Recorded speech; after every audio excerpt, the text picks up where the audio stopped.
अस्सलाम वालेकुम गाइस। उम्मीद है आप ठीक होंगे। हसीब कसूरी चैनल में आपको वेलकम करता हूँ। आज जो हम लेक्चर स्टार्ट करने जा रहे हैं ये CS 101 के लेक्चर नंबर 2 पर है। तो चलें स्टार्ट करते हैं।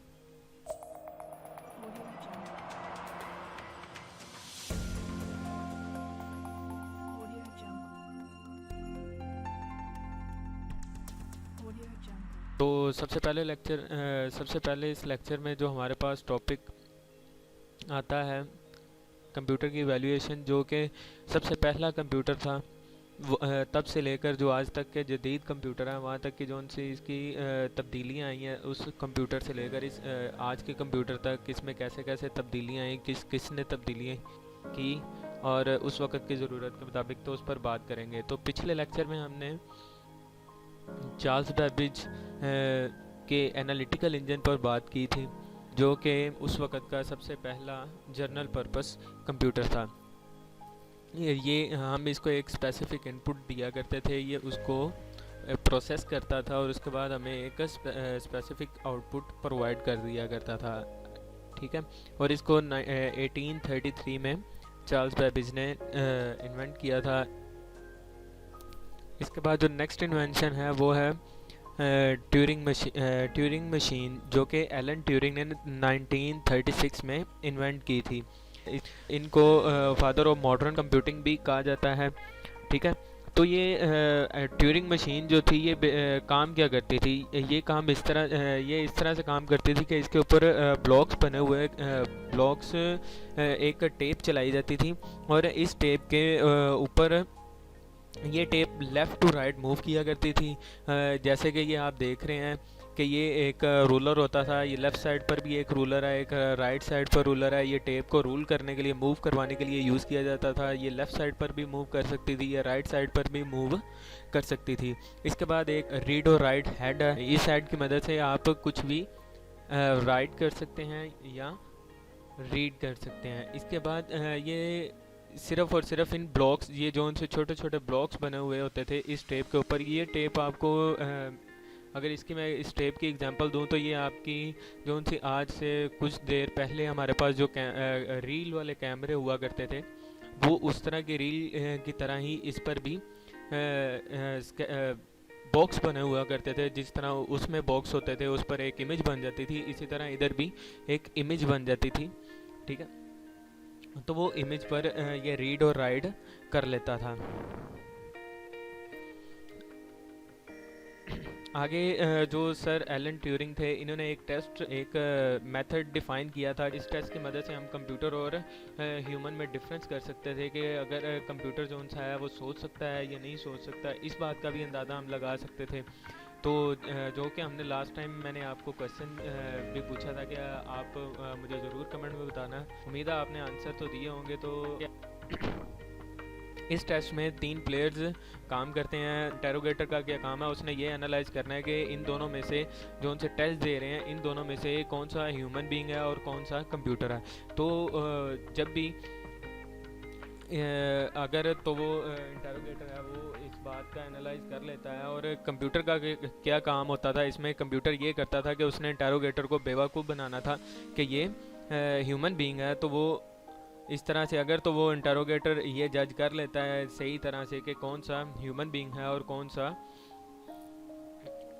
कंप्यूटर है, तो वो इस तरह से इंटेरोगेटर तो इस तरह से हमें पता लग जाता है कि ये कंप्यूटर जो उनसा सोच सकता है, अगर तो उसने बेवकूफ़ बना लिया। और अगर ना बना सका तो इस तरह से हमें ये पता चल जाएगा कि कंप्यूटर कुछ भी नहीं सोच सकता, वो इंटेरोगेटर से हार जाता है। नेक्स्ट में हमारे पास जो बात आती है वो है वैक्यूम ट्यूब की, जो कि 1904 में इन्वेंट की थी सर जॉन एम्ब्रेस फ्लेमिंग ने। ये इसे वैक्यूम ट्यूब इस वजह से कहा जाता है कि इसके अंदर एक कॉइल लगा हुआ होता था और एक शीशे का ग्लास इसके ऊपर चढ़ा दिया जाता था। बल्ब जो उनसे हुआ करते थे 40 वॉट के और 100 वोल्ट के, ये जो उनसे बल्ब हुआ करते थे, उस तरह का बल्ब हुआ करता था। तो इसका बेसिक मकसद क्या हुआ करता था, जब भी इसमें से करंट गुजारा जाता था तो ये करंट जो सा है ये इसके फॉइल में से होता हुआ एक एंड से दूसरे एंड तक ट्रांसफ़र होता था। इसके बाद नेक्स्ट जोन सा हमारे पास इन्वेंशन आती है, वो इन्वेंशन ए बी सी है। A B C stand for है Atanasoff of Berry computer. Atanasoff of Berry computer, इसको फर्स्ट इलेक्ट्रिक डिजिटल कंप्यूटर भी कहा जाता है। और इसको John Vincent Atanasoff and Clifford Berry ने इन्वेंट किया था 1937 टू 1942 के राउंड अबाउट इन्होंने इसको इन्वेंट किया था।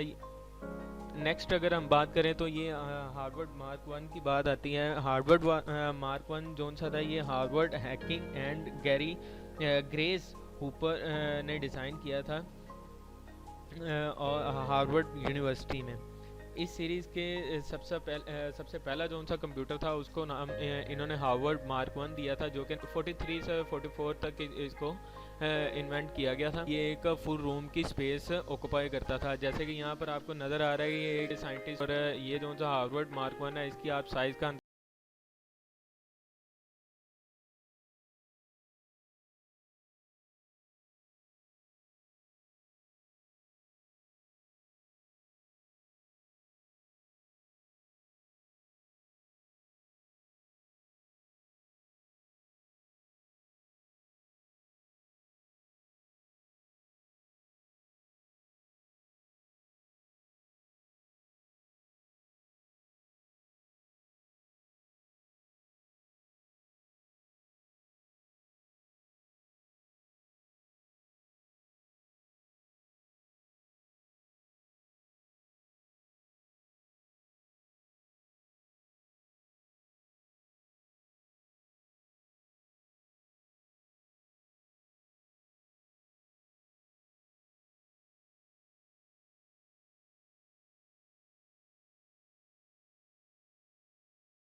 एक्रेट चीफ इंजीनियर थे और एक एक्रेट ग्रेजुएट स्टूडेंट थे जो मोरे स्कूल में। इन्होंने मिलकर इसको 18 माह में इन्वेंट किया था। और इस पर जो इसका जो सा एक्सपेंस था वो $5 लाख आया था उस वक्त के। इसके अंदर 17,468 वैक्यूम ट्यूब लगी हुई थी और 70,000 रजिस्टर और 10,000 कैपेसिटर मौजूद थे। यानी कि ये भी काफ़ी एक जाइंट कंप्यूटर के तौर पर मौजूद था। नेक्स्ट जोन से हमारे पास जो इन्वेंशन थी वो थी ट्रांजिस्टर की। इन्वेंट किया गया था बेल लेबॉर्ट्री में। सर विलियम ने इसको इन्वेंट किया था 16 दिसंबर 1947 में। ये 20वीं सदी की सबसे इम्पोर्टेंट इन्वेंशन थी इलेक्ट्रॉनिक्स की हिस्ट्री में, क्योंकि इसके बाद जो इन्वेंशन जो इसी पर डिपेंडेंट थी। ये ट्रांजिस्टर जो था ये ने वैक्यूम ट्यूब की जगह ले ली थी।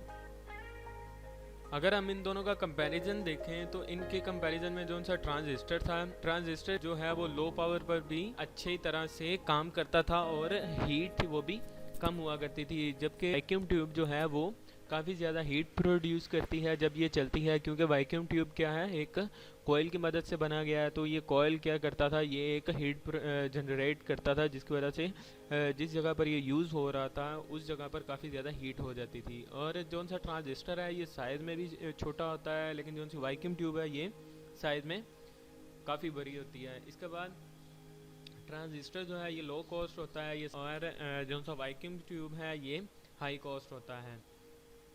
ट्रांजिस्टर में इजीली एक पोर्टेबल डिवाइस है, आप इसको आसानी से कहीं भी ले जा सकते हैं। इसके टूटने का कोई ख़तरा नहीं होता है, क्योंकि ये छोटी सी डिवाइस है और बिल्कुल छोटा सा कंपोनेंट है, लेकिन जो सी वैक्यूम ट्यूब है ये ग्लास से बनी होती है, तो इस वजह से इसको कहीं भी लाने ले जाने में प्रॉब्लम होती है। ट्रांजिस्टर जो है ये लो वोल्टेज पर भी चल जाता है, इस वजह से ये स्मॉलर वोल्टेज डिवाइसेज हैं उसमें भी इस्तेमाल हो जाती हैं। लेकिन जो सी वैक्यूम ट्यूब है ये हाई वोल्टेज रिक्वायर करती है, इस वजह से ये छोटी जो उनसे स्मॉल वोल्टेज डिवाइसेज हैं उसमें इस्तेमाल नहीं हो सकती। और ये जो ट्रांजिस्टर जो है ये किसी भी सर्किट में काफ़ी ज़्यादा एफिशिएंट होता है, स्मॉल सर्किट में ज़्यादा एफिशिएंट होता है, जबकि वैक्यूम ट्यूब जो है ये ग्लास से बनी होती है, इस वजह से इसकी फिजिकल स्ट्रेंथ जो सी है वो काफ़ी ज़्यादा कम है, क्योंकि ये किसी भी वक्त टूट सकती है। ट्रांजिस्टर जो है ये हाई वोल्टेज गेन करता है और वैक्यूम ट्यूब जो सी है ये लो वोल्टेज गेन करती है। इस वजह से ट्रांजिस्टर इस पॉइंट में भी वैक्यूम ट्यूब से आगे रहा।